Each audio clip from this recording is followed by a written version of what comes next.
everybody. I wanted to chat real quick about the second book in the Tita Rosie's Kitchen Mystery series, Homicide and Halo-Halo.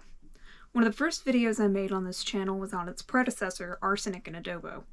I didn't think it was flawless, but overall I absolutely loved that book, and I thought the joy it brought me far outweighed what irked me. And, notably, it was actually my entry point into the cozy mystery genre. But the second book, I only gave it 2 stars. But let's back up a little first. While I realized after I became better versed in the post-Golden Age cozies, like Nancy Drew, Agatha Christie, that type, which are in the modern genre, that Manansala did not invent putting thematic recipes at the back of your crime fiction, and that several aspects of this world actually seem to be lifted from the Hannah Swenson books, which, oh boy, have I also talked about here. But, that aside, I am still incredibly impressed with her work there, bridging just the generational and demographic gap that we see both in who's writing cozy mysteries as well as in its readership. To put it bluntly, most people my age do not read them. According to a 2015 Nielsen study, less than 20% of mystery readers were under 30. Also, the vast majority of us are women. I don't have numbers for cozy mysteries specifically, but I'd be willing to bet that the age skew there is more drastic in both of those regards. Now, I don't mind having an age gap between myself and other fans in the slightest. One of the things that I think is subtly but really feminist in this genre is the ubiquity of really strong intergenerational friendships between women in the book. But I'm sad that so many people my age are missing out on these. Like I said, I didn't even know the genre existed until Arsenic and Adobo. It was picked as a book of the month. That's how I found out about it.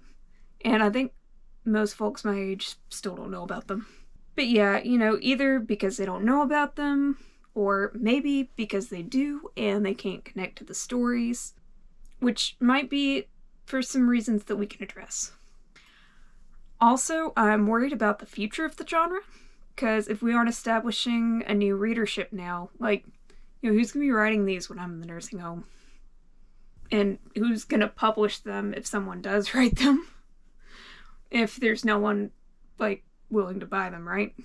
So anyways, I do think one piece of the puzzle is that, at least I've noticed, until a fairly recent push, the vast majority of cozies had white, straight, cis, middle class, etc., protagonists, mostly 30 and upwards, in small towns, running small businesses.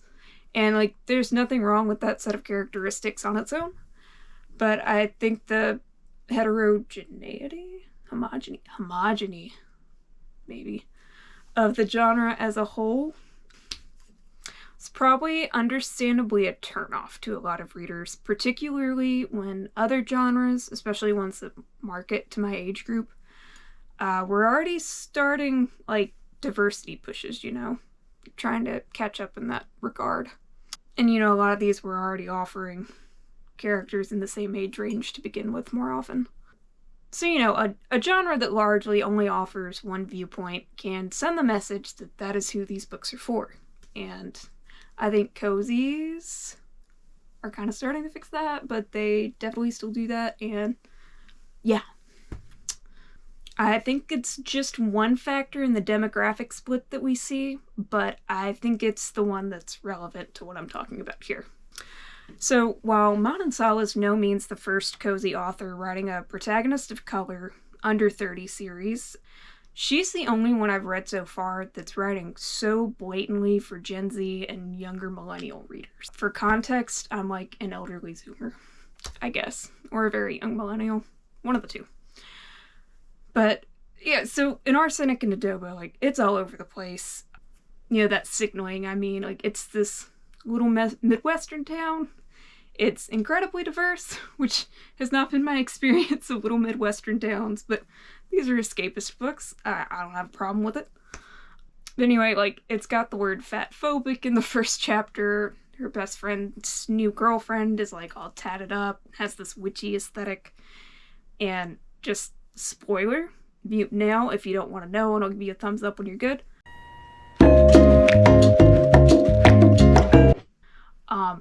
The murder weapon is vape juice. It also drops the G to PG rating that's often considered kind of strictly required for cozy mysteries. And yet, without a shadow of a doubt, it is squarely in this genre. Manansala makes it clear that Lila is a young woman living in a modern world, and she has modern values. Though, notably, the police do enjoy a much friendlier role in these books than you'd probably expect, given the other social justice themes in the book. So anyway, I think this is why the Tita Rosie's kitchen mysteries got a lot more marketing than I've seen for any other cozy, like in the mainstream. It's why it's the first one that I heard about. So while I personally agree with most of the views posited in the book, I thought the main issue in Arsenic and Adobo was that it was often very heavy-handed about them. It had a tendency to really tell them through dialogue or through Lila's first-person narration, as opposed to showing them in, like, cause and effect interactions and stuff. There were honestly moments when I kind of felt like I was reading a Twitter thread, which isn't great. But, you know, I had so much fun with these characters and all the mouth-watering Filipino food descriptions and the mystery plot that I still 5-starred it easily. And I figured with the worldviews established, she'd probably get a little bit more polished about that in the books to come. But, now, we can finally talk about Homicide and Halo-Halo.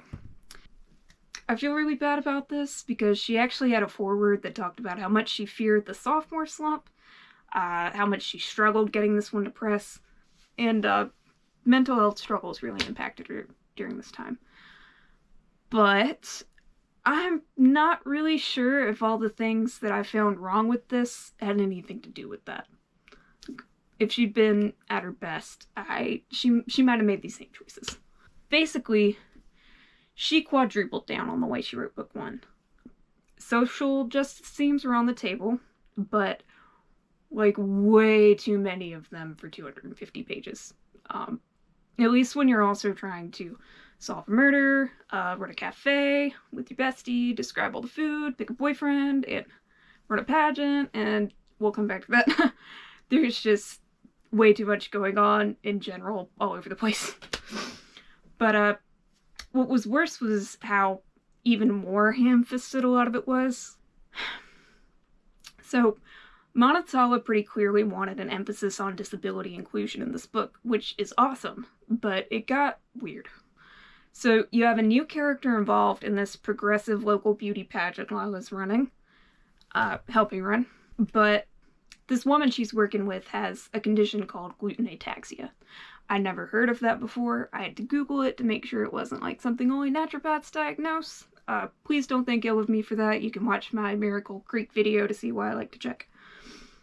But anyways, it's a very real, very serious condition. Basically, it's an autoimmune reaction to gluten that causes your body to attack tissue in the cerebellum. So it can cause permanent damage affecting motor skills and coordination. It's like celiac disease, but it targets that part of your brain. I think it would have been really simple and useful to include that etiology in the book, but she did not. So now you can see why this character absolutely cannot have gluten. Like, not even a little bit. So this group goes to eat at Lila's family's restaurant, and she obviously needs to know, like, what she can and can't eat. I've worked in food service, so I'm pretty familiar with the scenario. It should be even easier for Lila since she's grown up in this setting and knows all about the menu. Anyway, she's eager to assist, which is good, but, like, way too eager. I'm pretty sure it mentioned that the menu already outlined what was gluten-free, so she kind of could have left it at that and just been like, I'll answer whatever questions you have. But she makes, like, this whole thing out of it, and all I could think reading it was, like, how exhausted I would get of that if, you know, it happened every time I wanted to sit out with a group of folks and go out to eat. the whole exchange just seemed to be more about Lila, like, needing to be the least ableist person you know, instead of about getting the disabled character's needs met. It was very obviously a virtue signal on the author's behalf, which isn't inherently a bad thing, but I think it was also being modeled as what you should do, and I cringed a bit. Like, I don't know. I'd love your input, but I think that's probably not what you should do. So, the rest of the book, Lila becomes noticeably focused on dietary restrictions, board preferences, and, like, she keeps telling you how happy it makes her to accommodate them, and she brings it up constantly and at really strange times. And it just reinforced, you know, that it came off really back-patty and self-affirming more than anything else. But anyway, moving on from that, they're also selling all this new agey, like, witchy stuff that Elena makes in Lila and Adina's cafe. And I do appreciate that Lila's a bit more skeptical of it, but, like, selling crystals in the cafe just put me off. It reminded me of one of those Instagram pages that alternate between, like, quotes about eschewing materialism and reconnecting with nature. And then the next post is, like, trying to get you to spend $50 on a pack of tarot cards, with zero irony. So, I think it's dialing in too hard on marketing to Zoomer women there, but, you know, if you like it, that's cool. Also, Elena and Adina seem to be really passive-aggressive for this whole book for no clear reason. And, you know, it felt really petty coming from this new couple that I wanted to be excited about. It really killed the vibes a bit. Especially since we're being introduced to their new cafe in this book, and, you know, that was supposed to be, like, a fun new thing for the two of them. There's a weird moment where it's framed as, like, offensive and annoying that this boomer guy made kind of a casual remark about, like, oh, you're eating spicy soup on a hot day. I wouldn't do that. But it's explained as because a lot of tropical cultures enjoy it in hot weather, and it just felt contrived. Yeah, I don't know. Like I said, it just was a little strange. But if you've read this, please tell me your thoughts on this exchange, because I could have my mind changed. But anyway, so the beauty pageant. I'm not taking a hard stance on them in general. I have friends who really enjoyed them in high school. As a participant, they are not for me. I do think there are rightly controversial aspects of them, particularly when minors are involved, especially when kids who otherwise might not be inclined to participate are there because they want a chance at a scholarship, which is the situation in this book. There's a whole Last Week Tonight episode about that pairing also, if you're interested. But, so you could probably see why I thought this was a really strange decision for this, like, hip, new, progressive series to revolve around that. At least for this book. She tries to mitigate it by the characters, like, reckoning with the fact that this middle-aged perv has always run it. So there's, like, some Me Too themes in there. And they're trying to revamp it to make it all gender-inclusive, strictly focused on talents and volunteer work, and blah, blah. I don't think it works. I really didn't think it worked at all. It actually had a list of requirements and expectations so burdensome that it ticked me off. It was framed as potentially helping kids who really needed it to go to college. And I appreciate that they did have a contestant who already had a kid that she was raising. But the time demand required for what was probably a pretty paltry scholarship, like, did not square at all with being inclusive of kids from all home lives and socioeconomic backgrounds. Any of those kids would have been better off just getting a part-time job if they had the means and transportation to make all these meetings and practices and volunteer opportunities. It felt thoughtless to me. I don't know. See, I don't think you can work the concept of a traditional beauty pageant into something, like, woke and perfect, but also still having a meaningful result in, you know, who wins it. It's basically a good person competition that's treated with way too much gravity. So, yeah. The murder plot. I don't remember enough to talk about it properly, and there's a waitlist for it at the library. I know it wasn't nearly as well laid out as in book 1, but it wasn't terrible. I think it was okay. Other things, you've got Leela picks between dentist guy and lawyer guy in this one, which was a questionable move to me. I'm glad that this means it's not gonna devolve into the Hannah Swenson-esque series-long simp-off between the two.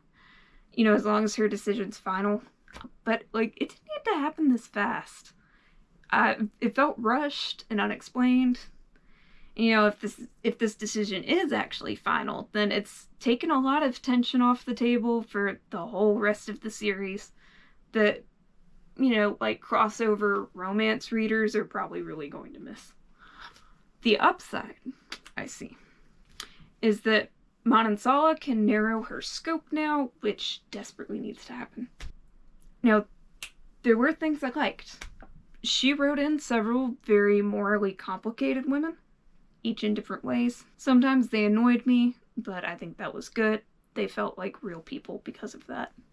And you don't see characters that complex in a lot of cozies. Some people complain about how much food writing she does. I do not. I think any more could be an issue. You can certainly have too much, Joanne, but I love where she's at on that. That's part of the draw for me. I also love the cover. Even though I'm really scared of the classic cozy illustration style dying out, it looks really good. The earrings with the sun from the Philippine flag was a really nice touch. Although I do think her new hairstyle in the book should have been reflected in this, and it's not. So anyways, this was way longer than I meant for it to be. I intend to read Blackmail and Bibinka very soon. I am behind on this series now. There's just, much like this video, I guess, there was way too much crammed into this rather short book on every level. I feel like she is, like I said, dialing in too hard on trying to be like the young person cozy author. You know, when she starts kinda ham-fistedly going through a checklist of social causes, it starts to feel like it's more about the markability of the book to progressive readers than it actually is about those causes. That might be pressure from her publishers. I don't know. She seems like a sincere person to me.